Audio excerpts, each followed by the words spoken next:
আজ আমরা কারকের কয়েকটি শ্রেণী নিয়ে আলোচনা করব। এর আগে আমরা কারক বিষয়ে দুটো ভিডিও দিয়েছি, পর্ব 1 এবং পর্ব 2।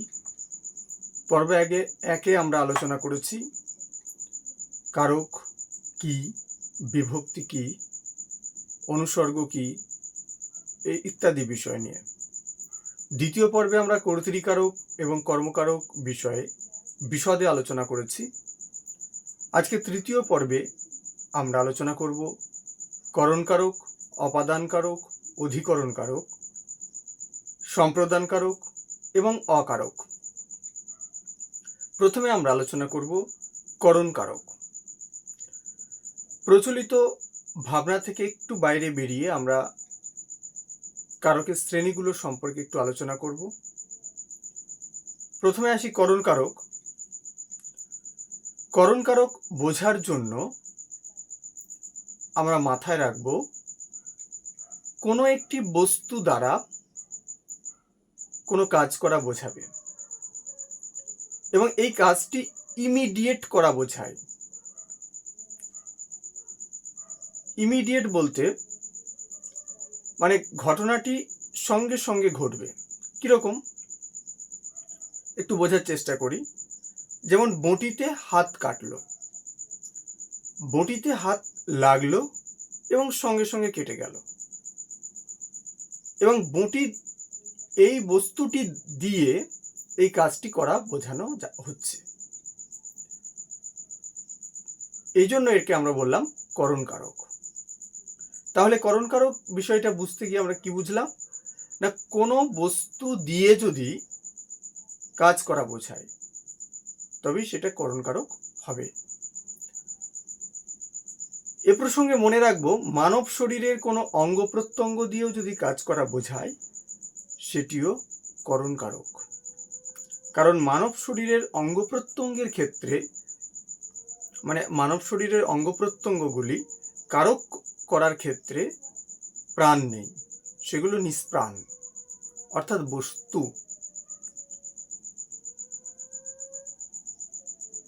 বিষয়টি আশা করি বোঝা গেল। আরেকটা উদাহরণ নিই, তাহলে বোঝা যাবে।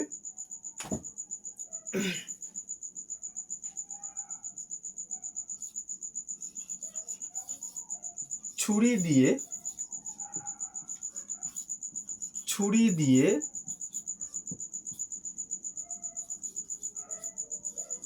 ফল কাটলাম।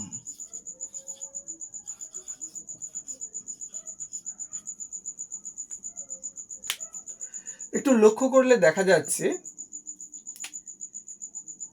এই ফল কাটার কাজটি করছে কে? ছুরি।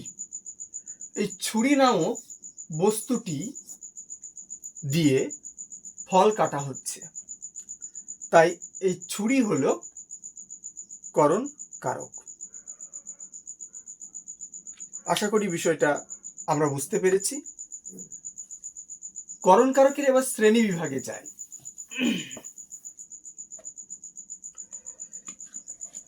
প্রথমে আসি যন্ত্রাত্মককরণ।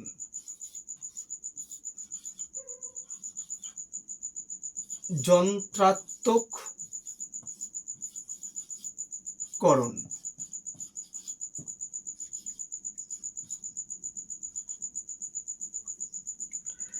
একটু লক্ষ্য করলে আমরা নামের মধ্যেই খুঁজে পাচ্ছি যে কোনো যন্ত্র দ্বারা যদি কাজ করা বোঝায় তাহলে সেটি হয়ে যাবে যন্ত্রাত্মককরণ। একটা উদাহরণ নিই। আগের উদাহরণটা প্রয়োগ করলেও এখানে ঘটবে, যেটা আমরা লিখেছিলাম আগে। ছুরি দিয়ে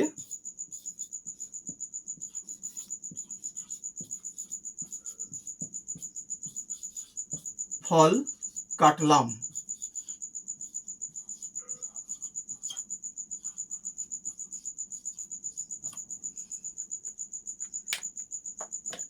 ছুরি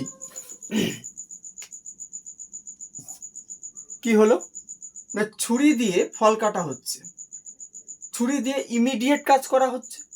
ছুরিটি ফলে লাগছে এবং ফলটি কেটে যাচ্ছে। তাহলে এটি করণ কারক। এবং ছুরি স্বাভাবিকভাবে একটি যন্ত্র, তাই এটি হলো যন্ত্রাত্মক করণ।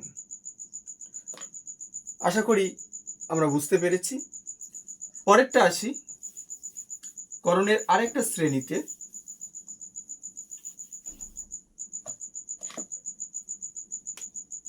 সেটি হচ্ছে হেত্যর্থক করণ, হয় একার, তয়ে বয়, থয়ে রেফ, ক। হেত্যর্থক করণ।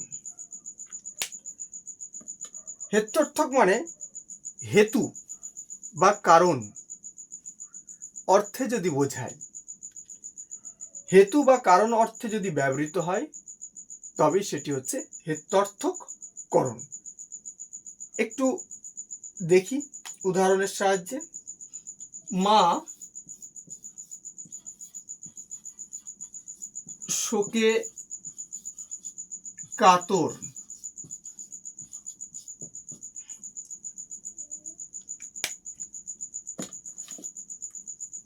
মা শোকে কাতর বা মা শোকে কাতর হয়েছেন,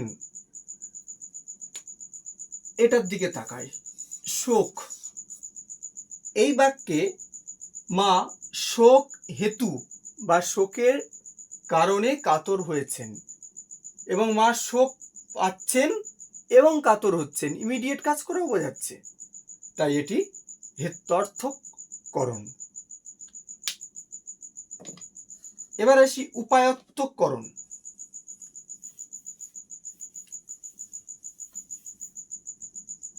উপায়ত্তক করণ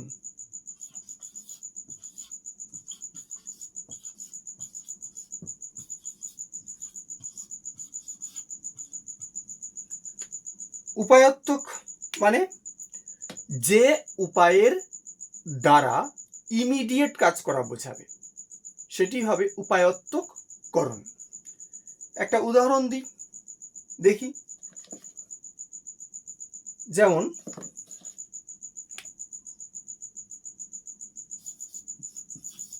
বুদ্ধি দিয়ে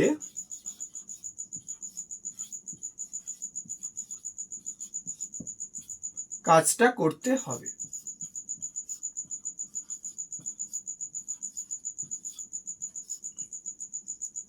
আমি একটু নিচের লাইনে লিখলাম, কাজটা করতে হবে।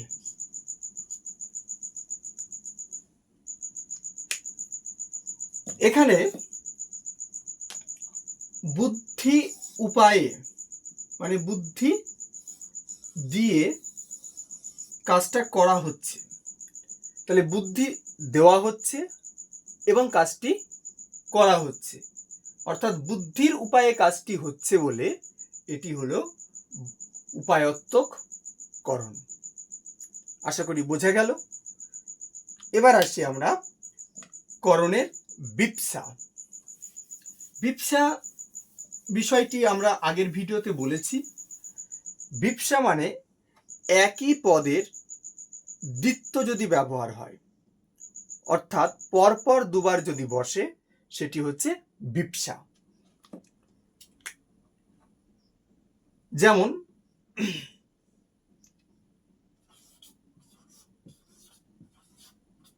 হাতে হাতে হাতে হাতে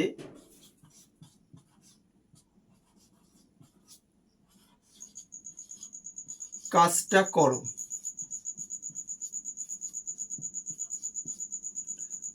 করোটা আমরা তলায় লিখলাম, যেহেতু জায়গা ওখানে হচ্ছে না, তাহলে হাতে হাতে কাজটা করো। একটু দেখি এখানে হাতে হাতে, এটার দিকে যদি আমরা তাকাই, তাহলে কি আছে? হাতে হাতে একই পদ পর পর দুবার বসেছে। যদি একই পদ পর পর দুবার বসে, তবে আমরা তাকে বলবো বিপসা।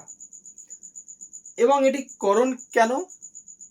না, কাজটা হচ্ছে কিভাবে? না, হাতে হাতে, অর্থাৎ হাতে হাতে, অর্থাৎ হাত লাগানো হচ্ছে এবং কাজটি করা হচ্ছে।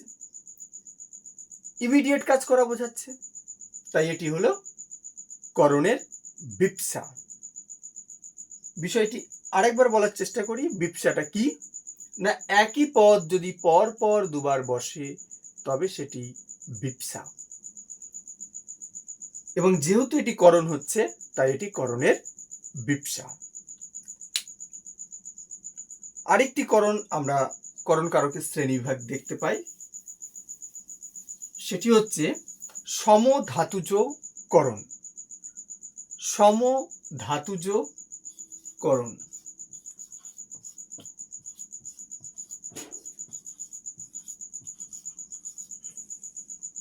সরি,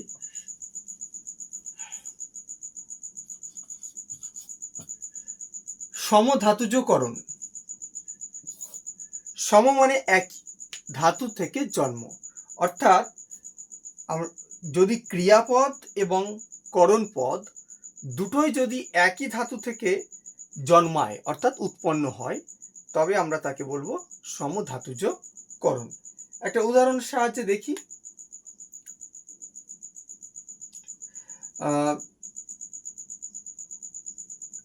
ধরা যাক এরকম, তোমায়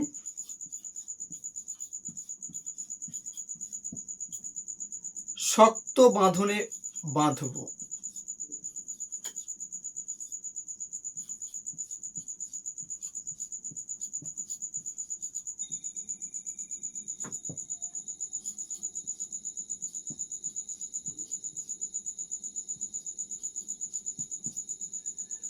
তোমায় শক্ত বাঁধনে বাঁধব। একই ধাতু থেকে যদি ক্রিয়াপদ এবং করণ পদ, আমরা ক্রিয়াপদ কি দেখছি, বাঁধব, তাহলে ধাতু কি, বাঁধ। বাঁধনে এর ধাতু বাঁধ। বাঁধনে অর্থাৎ বাঁধনের দ্বারা আমরা কি করছি, বাঁধছি, অর্থাৎ কাজটি বাঁধনের দ্বারা করছি বা বাঁধনের উপায়ে করছি, অর্থাৎ এটি সমধাতুজ করণ হলো, যেহেতু এই দুটি পদই একই ধাতু থেকে জন্মলাভ করেছে। এবার আসি আমরা পরের কারক, অধিকরণ। অধিকরণ এবং অপাদান এ দুটি কারক বোঝার জন্য আমরা একটুখানি বুঝবো যে আধার, আধার কি। আধার মানে আমরা কারক করার ক্ষেত্রে মাথায় রাখবো যে যেখানে কোনো কিছু থাকা বা না থাকা বোঝাবে। যদি কোনো স্থানে বা কোনো কিছুতে থাকা বা না থাকা বোঝায় তবেই সেটি আধার। এই আধারে দুটো কারক হবে, একটা অধিকরণ আর একটা অপাদান। তার প্রথমে আসি আমরা অধিকরণ। তো একটা উদাহরণের সাহায্যে আমরা আধারটা বুঝেও নিই। যেমন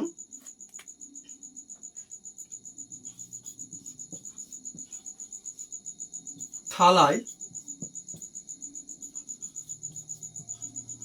জল নেই। এই বাক্যের দিকে যদি আমরা দেখি তাহলে লক্ষ্য করব যে থালা আধার হচ্ছে। কেন না, আমরা বললাম যদি আধার তখন হবে যখন আধারে থাকা বা না থাকা বোঝাবে। এখানে জল থালাতে না থাকা বোঝাচ্ছে, তাই এটি আধার হচ্ছে। আবার যদি বলা হতো থালায় জল আছে, তাও এটা আধার হতো। কিন্তু যদি বলা হয় থালায় জল,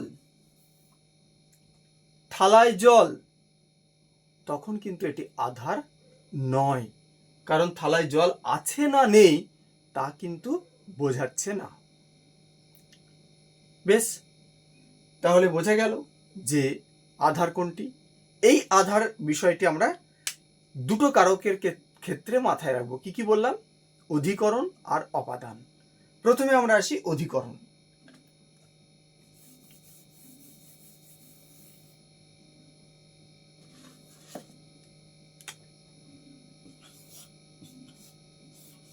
অধিকরণ কারক।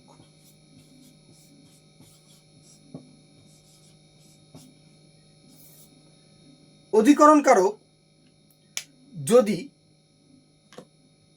আধারে কোনো বিষয় থাকে বা আধারে কোনো বিষয় না থাকে তবেই সেটি অধিকরণ। আবার বলি, যদি কোনো কিছু আধারে থাকে অথবা যদি আধারে না থাকে তবে সেটি হচ্ছে অধিকরণ। একটা উদাহরণ নিই।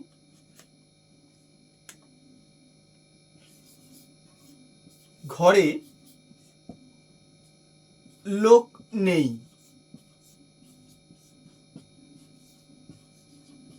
ঘরে লোক নেই, এই ঘরটার দিকে যদি আমরা তাকাই তাহলে দেখছি ঘরটা হচ্ছে আধার।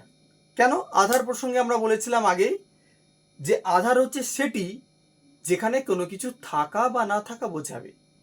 ঘরে লোক নেই, এই বাক্যে আমরা দেখতে পাচ্ছি ঘরে লোক নেই, ঘরে লোক না থাকা বোঝাচ্ছে, তাহলে এটি আধার। আবার অধিকরণ কেন এটি এই ঘর না, এই কারণে ঘর অধিকরণ যেহেতু ঘরে লোক নেই, অর্থাৎ আমরা বললাম আধারে যদি থাকা বা না থাকা বোঝায় তবেই সেটি অধিকরণ, তাই এটি অধিকরণ। এই অধিকরণ কারককে আমরা মূলত তিনটে ভাগে ভাগ করব। কি কি না, কালাধিকরণ, স্থানাধিকরণ এবং বিষয়াধিকরণ। প্রথমে আসি আমরা কালাধিকরণ।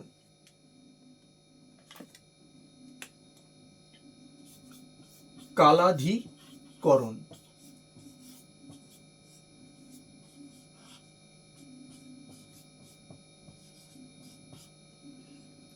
কালাধিকরণ কারক। কালাধিকরণ কারক বলতে কাল মানে আমরা বুঝতে পারছি সময়, অর্থাৎ যে অধিকরণে সময়ে থাকা বা না থাকা বোঝাবে সেটি হচ্ছে কালাধিকরণ। একটা উদাহরণ নিলে আমরা বিষয়টা বোঝার চেষ্টা করতে পারি।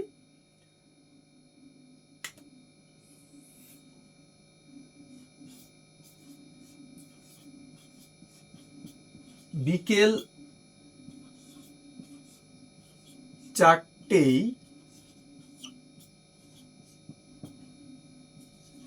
মামা আসবেন।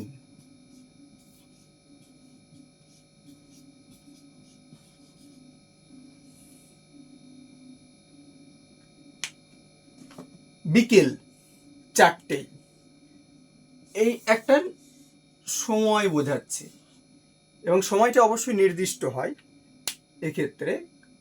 তাহলে বিকেল 4টেই মামা আসবেন, বিকেল 4টে মামা আসবেন মানে ওই সময়টাতে, মানে বিকেল 4টেতে মামার কিন্তু অবস্থান করা বোঝাচ্ছে, মানে থাকা বোঝাচ্ছে, তাই এই সময়টি কি হয়ে যাচ্ছে, কালাধিকরণ।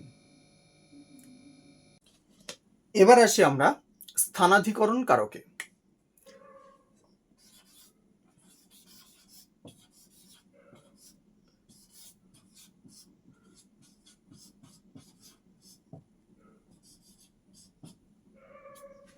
স্থানাধিকরণ, যদি কোনো স্থান অধিকরণ পদ হয়, মানে অধিকরণ কারক হয়, পদ বললে ভুল নেই, পদও বলা যেতে পারে। যদি কোনো স্থান, বাক্যে কোনো স্থান অধিকরণ কারক হয় বা অধিকরণ পদ হয় তবে সেটি হচ্ছে স্থানাধিকরণ কারক। একটা উদাহরণ দিই। ছুটিতে দার্জিলিং যাব।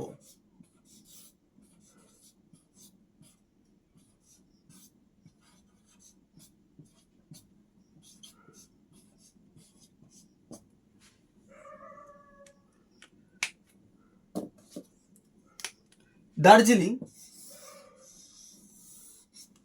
যাব, তাহলে দার্জিলিংয়ে যাব মানে দার্জিলিংয়ে আমি থাকবো। তাহলে দার্জিলিং এটি একটা অধিকরণ পদ, কারণ ওখানে আমার থাকা বা না থাকা বোঝাচ্ছে। যেহেতু থাকা বোঝাচ্ছে তাহলে এটি অধিকরণ পদ। এবার এটি স্থানাধিকরণ কেন? না, যেহেতু দার্জিলিং একটা স্থান বোঝাচ্ছে, একটা নির্দিষ্ট স্থান বোঝাচ্ছে, তাই এটি হচ্ছে অধিকরণ অর্থাৎ স্থানাধিকরণ কারক। তাহলে আমরা অধিকরণ কি কি পেলাম? কালাধিকরণ, স্থানাধিকরণ। আরেকটি অধিকরণের শ্রেণী আমরা পাবো, সেটি হচ্ছে বিষয়াধিকরণ।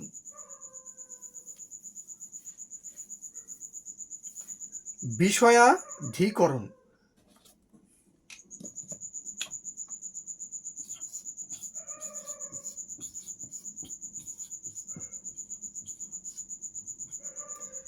যদি কোনো বিষয় অধিকরণ পদ হয় তবে সেটি বিষয়াধিকরণ। একটা উদাহরণ নিই, বোঝা যাবে।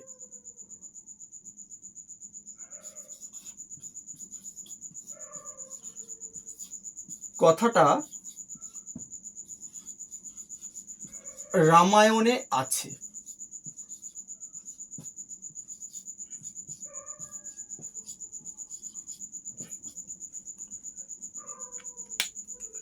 কথাটা রামায়ণে আছে। রামায়ণ, প্রথমে বুঝি এই রামায়ণ অধিকরণ কিনা।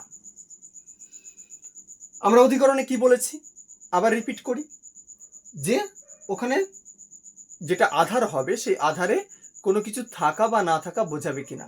রামায়ণ আধার, কেন না ওখানে কথাটা আছে, এবং যেহেতু কথাটা রামায়ণে আছে তাহলে এটা অধিকরণ।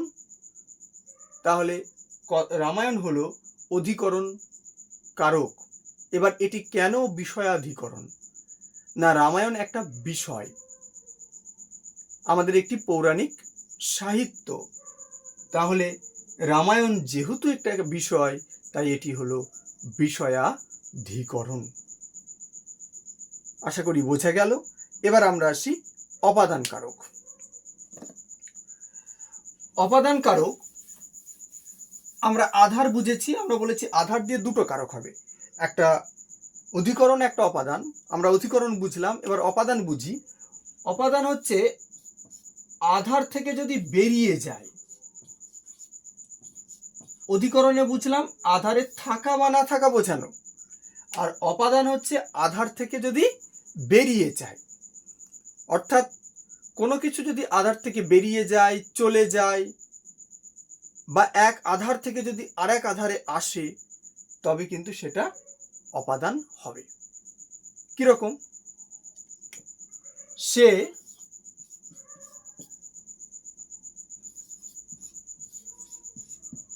ঘর থেকে চলে গেল। তাহলে সে কোথায় ছিল? ঘরে ছিল, ঘর থেকে চলে গেল। এই ঘরটাকে আধার কিনা বুঝে নি, তবে তো বুঝবো অপাদান। ঘর থেকে চলে গেল মানে ঘরে কি নেই, তাহলে ঘর অপাদান, ঘর আধার। আর যেহেতু এই ঘর থেকে বেরিয়ে গেল, তাই এটি অপাদান কারক। আবার বলি, ঘর আধার। কেন আধার? যেহেতু ঘর থেকে চলে গিয়েছে মানে ঘরে নেই। তাহলে ঘরে থাকা বা না থাকা বোঝালে কি হবে? ওটা আধার হবে। যেহেতু ঘরে না থাকা বোঝাচ্ছে, তাই ঘর আধার হলো। এবং এই আধার থেকে যেহেতু চলে গেল, কারণ আমরা বলেছি অপাদান তখন যখন আধার থেকে কিছু বেরিয়ে যাবে, মানে চলে যাবে, অথবা এক আধার থেকে আরেক আধারে যদি আসে, তাহলেও সেটি অপাদান। যেহেতু ঘর থেকে সে চলে গেল, তাই ঘর হলো অপাদান। আশা করি বোঝা গেল বিষয়টি। যেমন আরেকটা উদাহরণ দিই।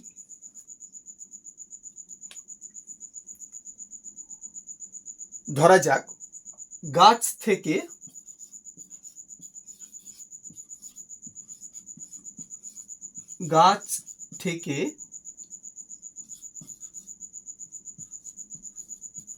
পাতা পড়লো, তাহলে পাতাটা ছিল কোথায়? গাছে। তাহলে গাছ থেকে কি হলো? পাতাটা চলে গেল, মানে বেরিয়ে গেল। তাই এখানে গাছ হলো অপাদান কারক। আশা করি বোঝা গেল।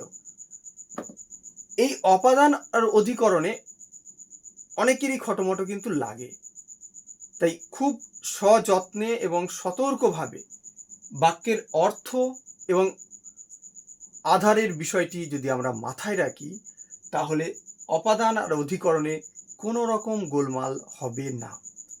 একটা উদাহরণ দিই। ধরা যাক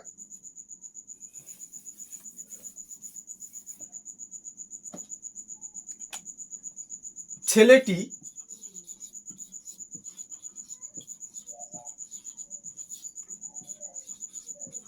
ছাদ থেকে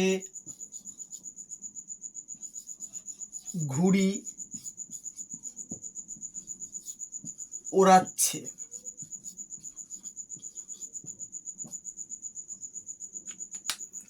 খুব সতর্কভাবে দেখতে হবে। ছেলেটি ছাদ থেকে ঘুড়ি ওড়াচ্ছে, এটা প্রায় অধিকাংশ জনই ভুল করে। কেন না? আমাদের প্রচলিত ধারণা আছে থেকে হতে থাকলেই অপাদান। আমরা কিন্তু কারক বোঝার ক্ষেত্রে, অপাদান অধিকরণ বোঝার ক্ষেত্রে এগুলো কিন্তু বলিনি যে থেকে হতে থাকলে অপাদান, দ্বারা দিয়ে কর্তৃক থাকলে করণ, এগুলো কিন্তু আমরা বলিনি। তাহলে ছেলেটা ছাদ থেকে ঘুড়ি ওড়াচ্ছে, এটা প্রচলিত ভাবনা থেকে অপাদান কারক করে দেওয়া হবে, কিন্তু এটা অপাদান কারক করলে ভুল। এটা অপাদান নয়, এটা অধিকরণ।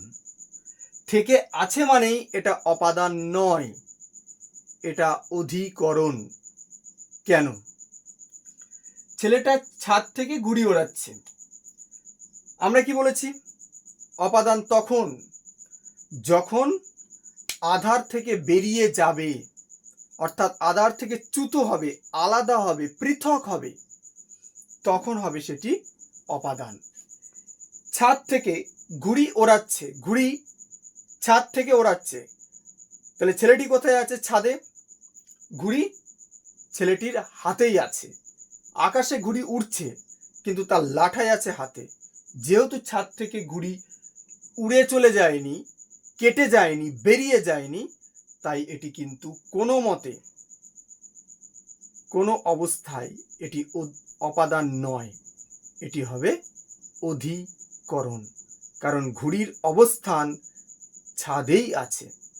যদি বলা হতো ঘুড়িটি ছাদ থেকে উড়ে গেল, বা ছাদ থেকে বা ছেলেটির হাত থেকে ঘুড়িটি কেটে গেল, তখন হবে কিন্তু সেটি অপাদান, কারণ চ্যুত হলো, বেরিয়ে গেল। এই কথাটি আমাদের মাথায় রাখতেই হবে। আরো উদাহরণ নিলে এগুলো পরিষ্কার হবে। যেহেতু ভিডিওটা বড় হয়ে যাচ্ছে, তাই আমরা আর এ বিষয়ে এগোচ্ছি না। এবার আসি সম্প্রদান।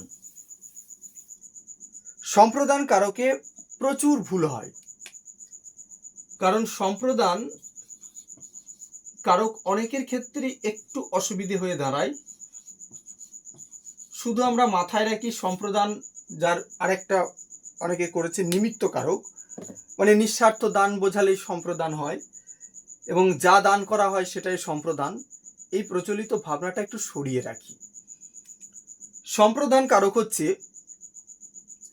যাকে দান করা হয় সেটা সম্প্রদান, মানে যাকে দান করা হয়, যা দেওয়া হয় তা সম্প্রদান নয়। মাথায় রাখবো। যেমন ভিখারিকে ভিক্ষা দাও, খুব প্রচলিত আমাদের একটা উদাহরণ। ভিখারিকে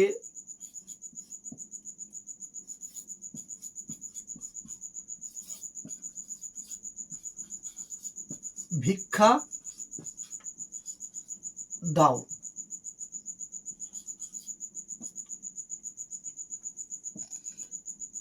অনেকেই কি করে, ভিক্ষা দিল, ভিক্ষাটা হয়ে গেল সম্প্রদান বা নিমিত্ত কারক। এটা কিন্তু ভুল। ভিক্ষা কখনোই সম্প্রদান নয়। ভিক্ষা হলো মুখ্য কর্মকারক। কারণ মুখ্য কর্মকারক করার সময় আমরা বলেছিলাম যে যদি প্রাণহীন এবং বিভক্তি শূন্য থাকে সেটি হচ্ছে মুখ্য কর্ম।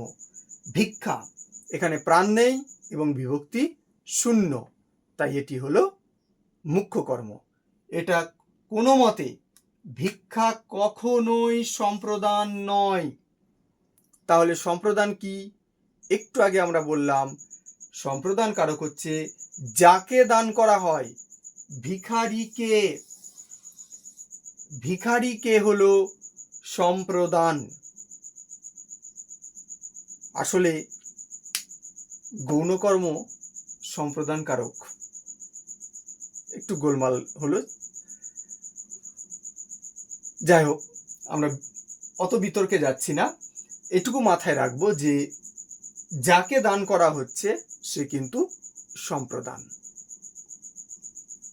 আশা করি বিষয়টা বোঝা গেল। আরেকটা উদাহরণ আমরা যদি নিই, যেমন পিতা জামাইকে কন্যা সম্প্রদান করলেন। এখানে জামাইকে মানে জামাই, ইনি হচ্ছেন সম্প্রদান কারক, কোনো মতে কন্যা নয়। ঠিক আছে? আচ্ছা, এবার আসি আমরা অকারক। অকারক মানে যা কারক নয়, তাই হচ্ছে অকারক। অর্থাৎ ক্রিয়াপদের সঙ্গে বাক্যের অন্য পদের যে সম্পর্ক তাকে আমরা বলেছিলাম কারক প্রথম ভিডিওতে। তাহলে অকারক, তাহলে ক্রিয়াপদের সঙ্গে যে পদের সম্পর্ক নেই, সরাসরি কোনো সম্পর্ক নেই, মানে সম্পর্ক নেই, তাকে আমরা বলবো অকারক। বাংলায় অকারক দুটো, একটা হচ্ছে সম্বোধন, খুব মনোযোগ সহকারে উচ্চারণ করব, সম্বোধন, বানানো সঠিকভাবে লিখব। একটা হলো সম্বোধন পদ আর একটা হলো সম্বন্ধ পদ।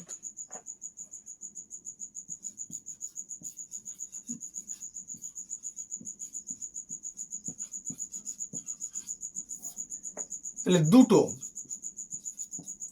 একটা সম্বোধন পদ আর একটা সম্বন্ধ পদ, এই দুটো হচ্ছে আমাদের অকারক, অর্থাৎ ক্রিয়াপদের সঙ্গে যাদের কোনো সরাসরি সম্পর্ক নেই। এবার আসি সম্বোধন পদ প্রথমে আলোচনায়। সম্বোধন পদ হচ্ছে বাক্যে যে পদকে সম্বোধন করা হয় সেটাই সম্বোধন পদ। এবং সম্বোধন পদ চেনার একটা স্পষ্ট নিয়ম হচ্ছে যে প্রাণবাচক শব্দ হয় এর বিভক্তি কিন্তু শূন্য থাকে। কর্তৃকারকেও আমরা বলেছিলাম প্রাণবাচক শব্দ বিভক্তি শূন্য, কিন্তু মাথায় রাখবো পার্থক্য আছে। কোথায়? না, সম্বোধন পদে ক্রিয়াপদের সঙ্গে কারক, যে পদটির সম্বোধন পদ হচ্ছে তার কিন্তু সরাসরি কোনো সম্পর্ক নেই। যেমন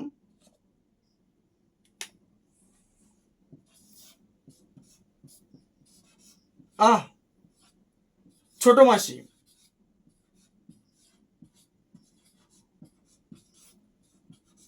ভালো হবে না বলছি।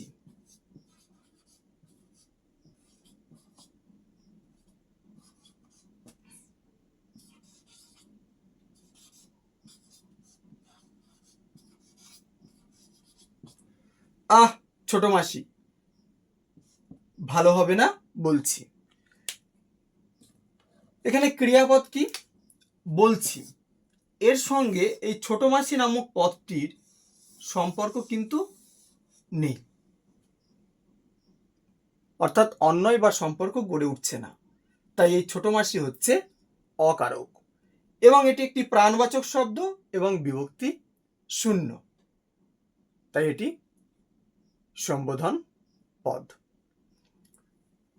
এবার আসি সম্বন্ধ পদ।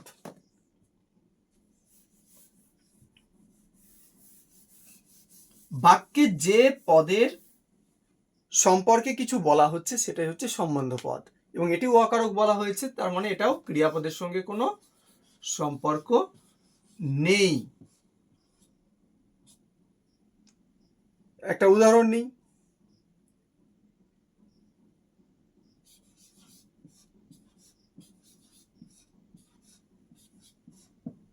মামার টাকা নিলাম।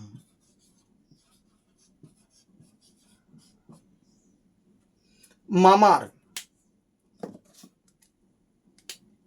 এই পদটির সঙ্গে ক্রিয়াপদ নিলামের সম্পর্ক আমরা কিন্তু পাচ্ছি না, তাই এটি হচ্ছে সম্বন্ধ পদ। সম্বন্ধ পদে বিভক্তি হয় মূলত র বা এর, এটা মাথায় রাখবো। র বা এর এই বিভক্তি চিহ্ন থাকে সম্বন্ধ পদে, এবং র বা এর বিভক্তি থাকলে সেটা সম্বন্ধ পদ হবেই। আশা করি আমাদের কারক বিষয়ে সকলের সুস্পষ্ট ধারণা হলো। যদি কোনো প্রশ্ন থাকে অবশ্যই কমেন্ট বক্সে কমেন্ট করবে, এবং অন্য কোনো বিষয় নিয়ে আলোচনা করার থাকলে বা জানতে আগ্রহী থাকলেও জানাবে। ওকে, থ্যাংক ইউ।